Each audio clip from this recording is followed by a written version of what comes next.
Hello friend, सी language सीखने की इस सीरीज़ में आपका स्वागत है। आज हम बात करने वाले हैं फंक्शन की। तो हमने इसके पहले कई वीडियो देखे जिसमें हमने बात की थी printf function, scanf function, keyword, constant. हमने सी बेसिक्स के बारे में बात की थी। आज हम बात करने वाले हैं फंक्शन की। तो फंक्शन क्या होता है? तो फंक्शन एक छोटे से प्रोग्राम्स होते हैं, या हम ये कह सकते हैं कि जो फंक्शन होता है वो एक सेट ऑफ स्टेटमेंट होता है। किसी भी सी लैंग्वेज में हम अपने काम को करवाने के लिए छोटे छोटे फंक्शंस को बनाते हैं जिससे हमारा प्रोग्राम आसान हो जाए। तो फंक्शन क्या होते हैं? सेट ऑफ स्टेटमेंट होते हैं। या सी लैंग्वेज में हम बहुत सारे फंक्शंस का यूज कर सकते हैं, और कोई भी प्रोग्राम में कम से कम एक फंक्शन होना कंपलसरी है। वो फंक्शन क्या होता है? Main function. मेन फंक्शन के बिना कोई भी सॉफ्टवेयर या प्रोग्राम सी लैंग्वेज में हम नहीं बना सकते हैं। और फंक्शन वैल्यू को रिटर्न भी करते हैं। तो यदि हमें वैल्यू को रिटर्न करवाना है तो फंक्शन नेम के पहले हम इंट कीवर्ड का यूज़ करेंगे, और यदि हमें कोई भी वैल्यू को रिटर्न नहीं करवाना है तो हम फंक्शन नेम के पहले वॉइड का कीवर्ड का उपयोग करते हैं। फिर नेक्स्ट हम इसको एग्जाम्पल के थ्रू देखेंगे कि फंक्शन की बॉडी कैसी होती है। तो सबसे पहले फंक्शन का नाम लिखा जाता है, उसके बाद उसको डिफाइन करने के लिए कर्ली ब्रैकेट लगा के उसके अंदर उसके स्टेटमेंट को लिखा जाता है। ये हम इसको जो भी ये कर्ली ब्रैकेट लगे हुए हैं उनको हम ब्लॉक ऑफ द फंक्शन बोलते हैं। और यहाँ पे इंट बताएगा कि ये जो मेन फंक्शन है वो रिटर्न वैल्यू को रिटर्न करेगा। और यदि हम इंट की जगह वॉइड कीवर्ड का यूज़ करते हैं तो इसका मतलब होगा कि मेन फंक्शन किसी भी वैल्यू को रिटर्न नहीं करेगा। यहाँ पे हम फंक्शन के टाइप को देखेंगे कि फंक्शन के जो टाइप होते हैं, मेनली 2 टाइप्स के फंक्शन का यूज़ हम करते हैं। प्री डिफाइंड फंक्शन और सेकंड होगा यूज़र डिफाइंड फंक्शन। तो प्री डिफाइंड फंक्शन के नाम से ही समझ में आ रहा है वे फंक्शन जो पहले से बने हुए होते हैं उनको हम प्री डिफाइंड फंक्शन कहते हैं। इन फंक्शनों को यूज़र नहीं बनाता है। जिसने भी सी कंपाइलर को बनाया है वो इन फंक्शन को पहले से ही रेडीमेड तैयार करके रखता है, जिसका उपयोग यूज़र अपनी आवश्यकता के अनुसार करता है। जैसे कि हम मेन फंक्शन का उपयोग करते हैं, printf फंक्शन का उपयोग वैल्यू को प्रिंट करवाने के लिए किया जाता है। scanf फंक्शन का उपयोग हम कीबोर्ड से किसी भी डेटा को एंटर करने के लिए करते हैं। getch का उपयोग भी हम कीबोर्ड से किसी एक कैरेक्टर को इनपुट करवाने के लिए करते हैं। और क्लियर स्क्रीन का उपयोग आउटपुट स्क्रीन को क्लियर करने के लिए किया जाता है। तो ये सब फंक्शन यूज़र को अपने प्रोग्राम में बनाने की आवश्यकता नहीं होती है, ये पहले से ही इनबिल्ट होते हैं। नेक्स्ट है यूज़र डिफाइंड फंक्शन।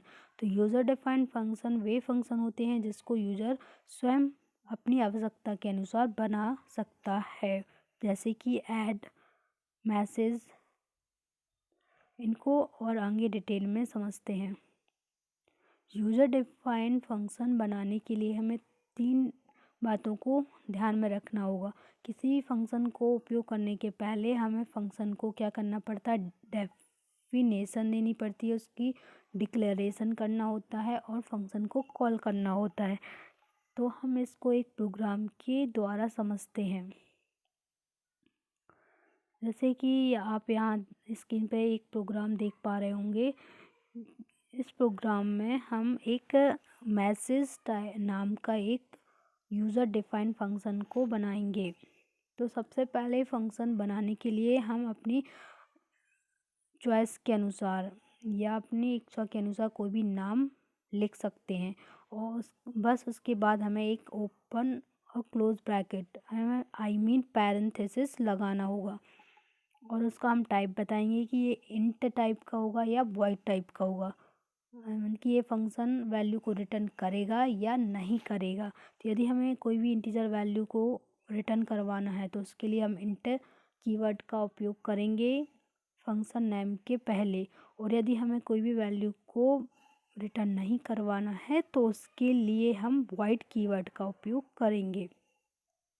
नेक्स्ट हम इंट मैन फंक्शन लिखेंगे और यहाँ से ही कोई भी कंपाइलर जो होगा वो प्रोग्राम को रीड करना स्टार्ट करेगा। तो आफ्टर दैट हमने मैसेज पैरेंथेसिस सेमीकोलन, ये लाइन ये बताएगी कि हमने मैसेज फंक्शन को कॉल किया है अपने मेन फंक्शन में, या मेन फंक्शन में उसको हमने बुलाया है। तो जो भी कंट्रोल होगा वो मैसेज फंक्शन जहाँ हमने डिफ़ाइन किया है, मतलब जो भी इसमें हमने कोड लिखा है वो वहाँ पे पहुँच जाएगा। कंट्रोल कहाँ आ जाएगा, वॉइड मैसेज, जो नीचे आपको रेड कलर की लाइन दिख रही है वहाँ पे, फंक्शन डेफिनेशन पर। तो यहाँ इसके अंदर हमने एक स्टेटमेंट दिया है कि हमें ये मैसेज प्रिंट करके दो, प्रिंट एफ फंक्शन के द्वारा, I am in the message box, ये लाइन प्रिंट हो जाएगी। उसके बाद जो कंट्रोल होगा मैस कहाँ पे चला जाएगा, मेन फंक्शन पे के प्रिंट एफ फंक्शन पे। प्रिंट एफ में क्या लिखा है, I am in the main function, ये लाइन प्रिंट होगी। उसके बाद रिटर्न 0, यहाँ पे हमें कोई भी वैल्यू रिटर्न नहीं करवाना है, इसलिए हम रिटर्न कीवर्ड का यूज़ करके हम वहाँ 0 देंगे, अदरवाइज़ हमारा फंक्शन क्लोज नहीं होगा। तो आई होप आपको समझ में आया होगा कि कोई भी फंक्शन बनाने के लिए हमें पहले फंक्शन को डिक्लेयर करना होता है, उसके नाम और उसका टाइप बता के, फिर उसके बाद उसको फंक्शन को डिफ़ाइन करना होता है, उसकी बॉडी बतानी होती है, और फिर हम मेन फंक्शन में उसको यूज़ करने के लिए उसके नाम और पैरेंथेसिस और सेमीकोलन के द्वारा हम उस फंक्शन को अपने प्रोग्राम में कॉल करते हैं। यहाँ पे एक बात और ध्यान रखने की है कि हम जो फंक्शन डेफिनेशन है वो मेन फंक्शन के बाद या मेन फंक्शन के पहले भी उसको डिफ़ाइन कर सकते हैं, और हम मेन फंक्शन में कितनी बार ही किसी भी फंक्शन को कॉल कर सकते हैं, 2 3 4 जितनी भी बार आपको अपने यूज़र डिफाइंड फंक्शन को कॉल करना है आप उतनी बार उसका नाम लिख के उसको कॉल करवा सकते हैं। तो हम फंक्शन का उपयोग क्यों कर रहे हैं या हम फंक्शन बना क्यों रहे हैं, तो आप देखेंगे कि जैसे हम अपने डेली यूज़ में कोई भी काम हम स्वयं नहीं कर सकते हैं, हमारी लाइफ को आसान बनाने के लिए हम बहुत से काम दूसरों से भी करवाते हैं। जैसे हमारी बाइक यदि ख़राब हो जाए तो हम मैकेनिक्स के पास जाते हैं सुधरवाने के लिए। यदि हमारे घर में कोई गार्डन है तो उसके लिए हम एक माली को रखते हैं उसका काम करवाने के लिए, हम स्वयं तो सब कुछ नहीं कर सकते ना। उसी प्रकार जो कंप्यूटर प्रोग्राम भी होता है या जो मेन फंक्शन होता है वो भी सारे काम स्वयं नहीं कर सकता, या उसको वो काम करने के लिए बहुत टाइम लेगा। तो उसके लिए हम क्या करते हैं, छोटे छोटे पर्सन कहें या हम छोटे छोटे फंक्शन बना देते हैं जिनका नाम डिफ़ाइन कर देते हैं कि उनका पर्टिकुलर फंक्शन का ये टास्क है, दूसरे फंक्शन का दूसरा टास्क है। तो इससे हमारा प्रोग्राम क्या हो जाता है, आसान हो जाता है समझने के लिए भी और बनाने के लिए भी। तो इसलिए प्रोग्राम लेंदी ना बने, डिफ़िकल्ट ना हो, आसानी से एग्जीक्यूट हो जाए। तो इसके लिए हम बहुत सारे फंक्शन बना के अपना काम बांट देते हैं या अपनी प्रॉब्लम को कम कर देते हैं, या बड़ी प्रॉब्लम को सब प्रॉब्लम्स में डिवाइड कर देते हैं।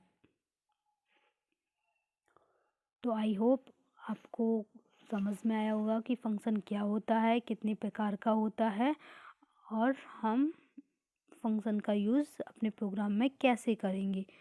तो इस वीडियो में इतना ही। यदि आपको कोई भी डाउट हो तो आप कमेंट के द्वारा पूछ सकते हैं। Thank you.